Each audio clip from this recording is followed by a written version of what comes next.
各位，人一极端就脑残啊，这是本台的名言。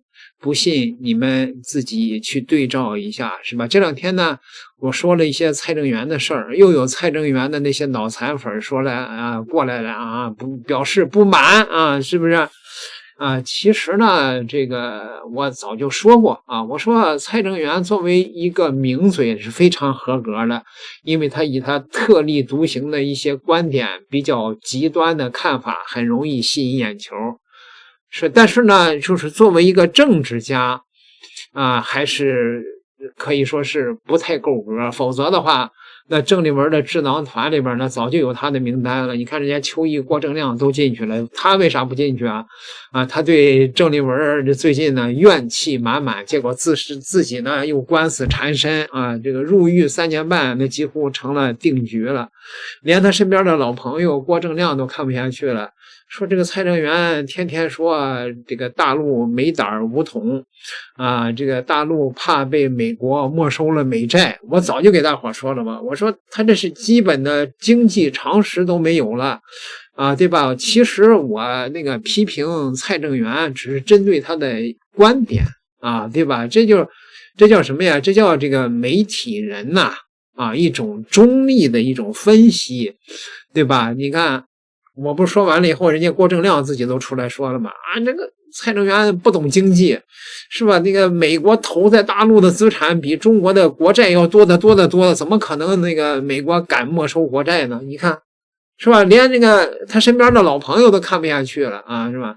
那个有人呢，就迷信蔡正元在哪儿了呢？说这个蔡正元说的都是实话，你大陆就是没胆儿嘛，对吧？啊。这个蔡正元的确这个言论呢，也是获得了不少大陆粉丝的这种支持啊。他说这段话呢，也确实呢符合目前的一种客观情况。这不过呢，这话呢，这个蔡正元说多了呀，也就听出点别的意味来了，是吧？那不就是那个另外一种形式的给这个台独打气儿嘛？领导人怎么说是一回事情，客观摆在眼前的形式有另外一些事情。你说中国大陆武力统一台湾的能力现在没有吗？那如果没有的话，我请问大家一件事情，在1950年代，为什么毛泽东就要准备而且要发动对台湾的解放战争？为什么？表示他当时有能力。换句话说，这是一件实力加上意志力2个力所造成的一个结果。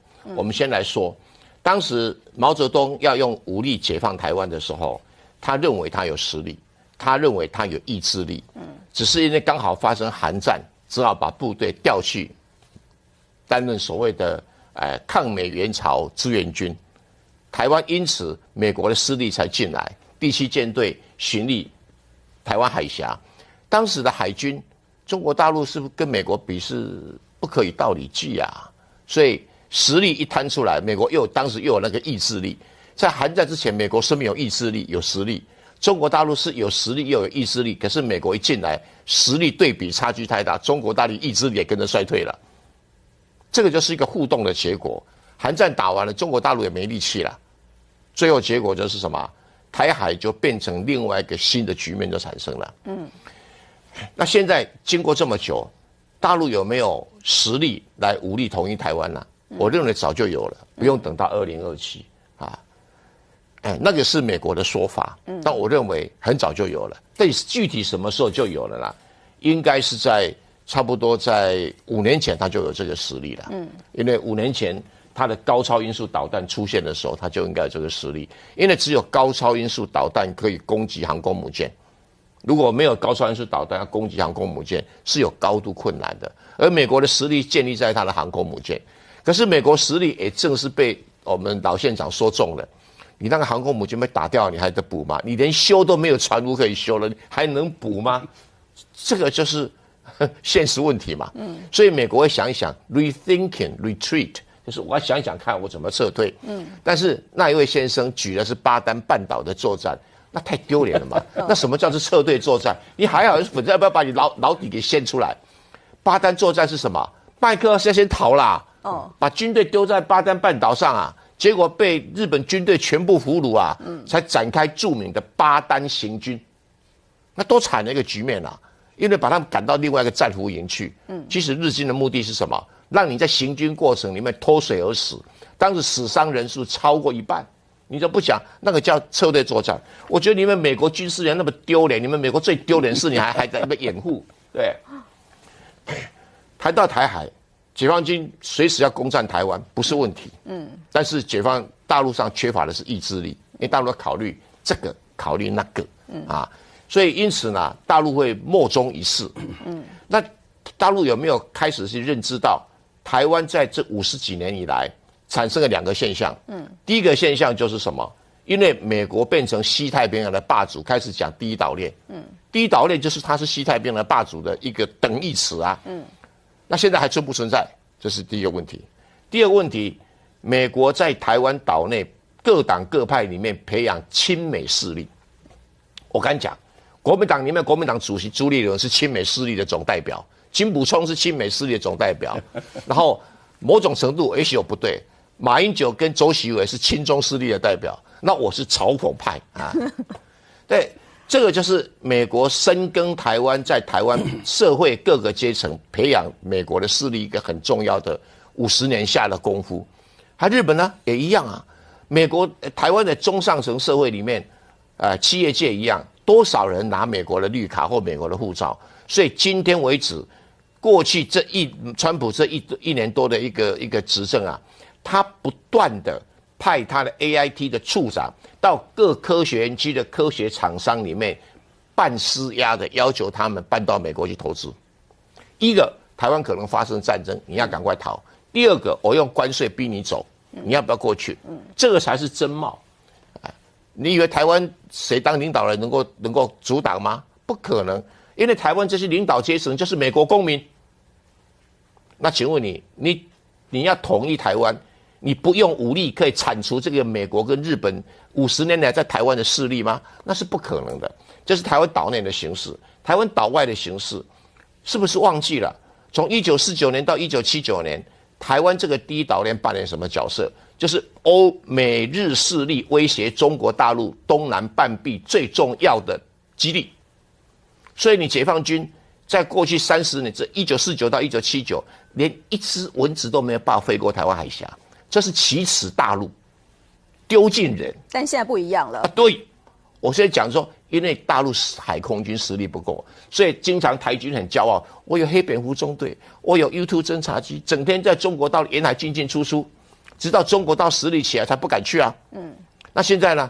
现在中国大陆随着它的军事力量的成长，它的飞机整天在台湾岛四周绕来绕去，台军敢上去赶吗？你全世界有看过哪个国家旁边被飞机这样绕不上去赶它的？第一个例子，表示你承认它的主权嘛，它的什么？它的外在控制权嘛。所以美军敢去赶吗？日军敢去赶吗？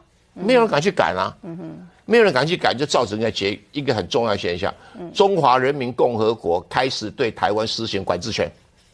所以台湾很多包括国民党就，中华人民共和国没有统治过台湾一天呐，他现在天天在天空上统治你啊，看到没有？你不敢赶他，就是他统治你啊。这个国际法解释是很正常的解释嘛。那是为什么？这个叫实力已经使得中国大陆的解放军有能力用武力统一台湾。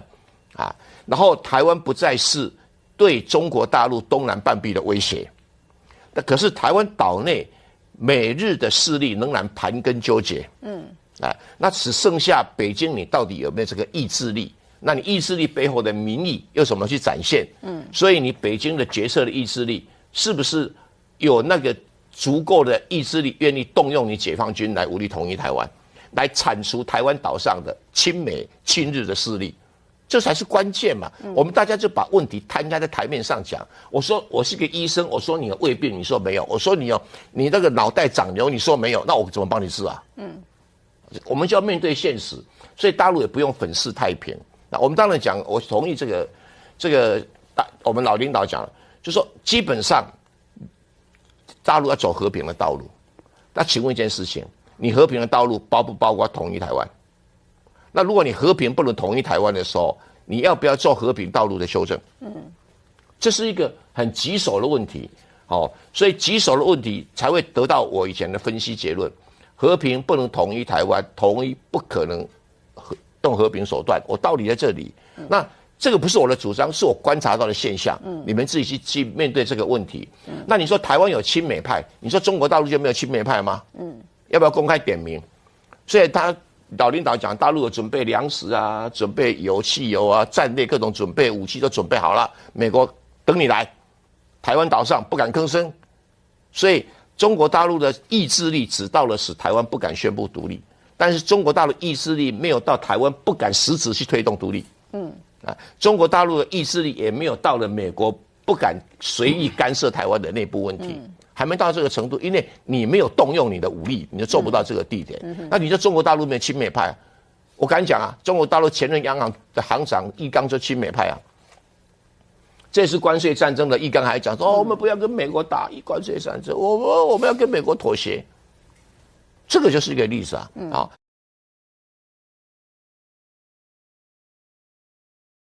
蔡正元有的时候讲的没有错呀，也的确我也没说他讲错过呀，对吧？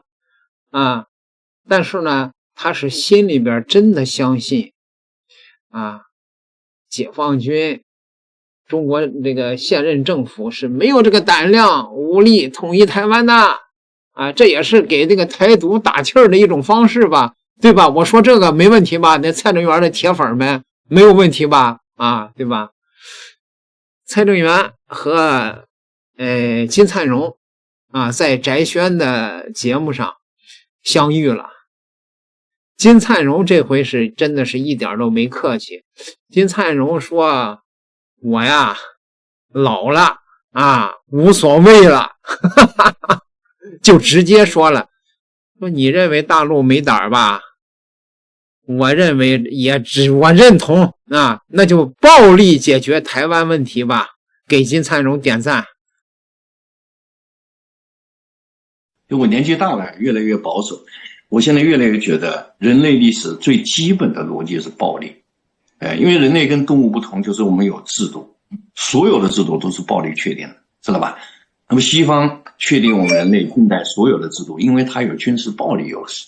但今天全世界要知道一个事实，中国工业化成功了，而且是独立于西方的工业化，而且是人类规模最大的工业化。那么在这个基础上，我们军事现代化成就是非常好的，是吧？所以呢，在很多问题上大陆就开始拥有优势，其中包括台湾问题。应该这么说原来在台湾问题上美国优势是非常大的，是吧？所以台湾成了美国的一张牌，成了美国的不成的航空母舰。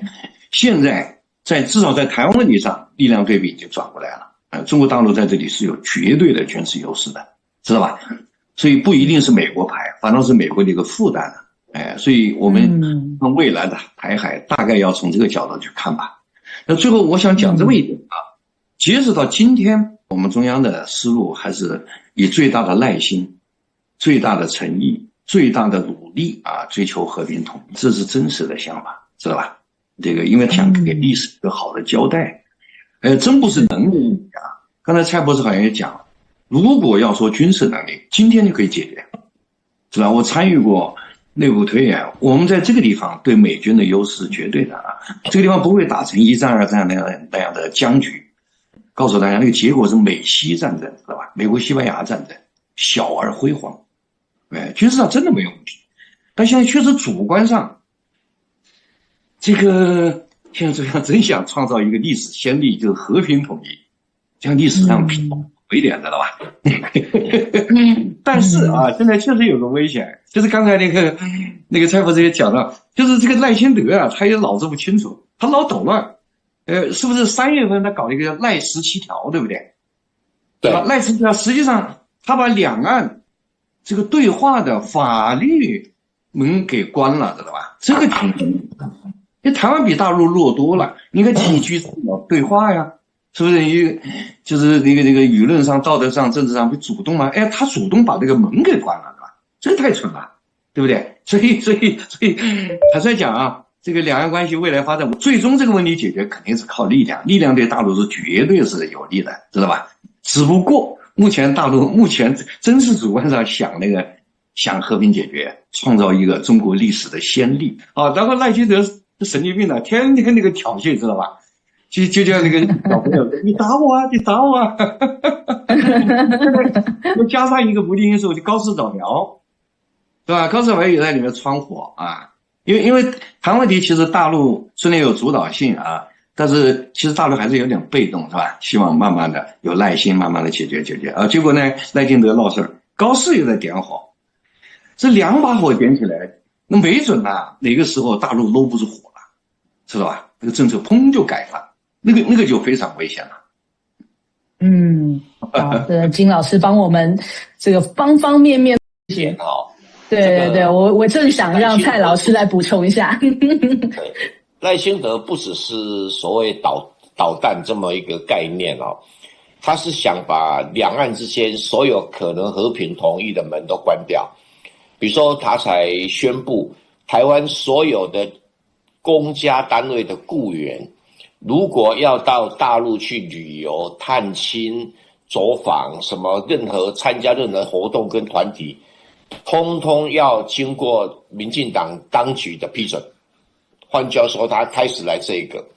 那第二个呢，如果所有的政府雇员是包括一些公营事业单位哦，那回来啊，通通要写报告啊，要经过他们审查跟检查。换句话说，要把这道门给关起来。那另外的呢，他还限制啊，准备要限制说立法机构的民意代表啊，包括地方议会的民意代表，如果有走访大陆，也要事先得到民进党当局的批准。换句话说，他准备把所有可能和平统一的大门、小门、后门全部关起来。对，所以其实现在赖清德就是很不希望我们两岸有任何的接触啦，因为他特别又是这个选举年嘛，所以他更希望说挑起这样的一个对立的态势。要给金灿荣教授点一个大大的赞。年纪大了，说话也没有顾忌了，对吧？人类的现实逻辑就是暴力，还是看谁的拳头大。要想让台独分子感到疼，那就得给他们暴力，求锤得锤嘛。点个订阅，咱们下期再聊。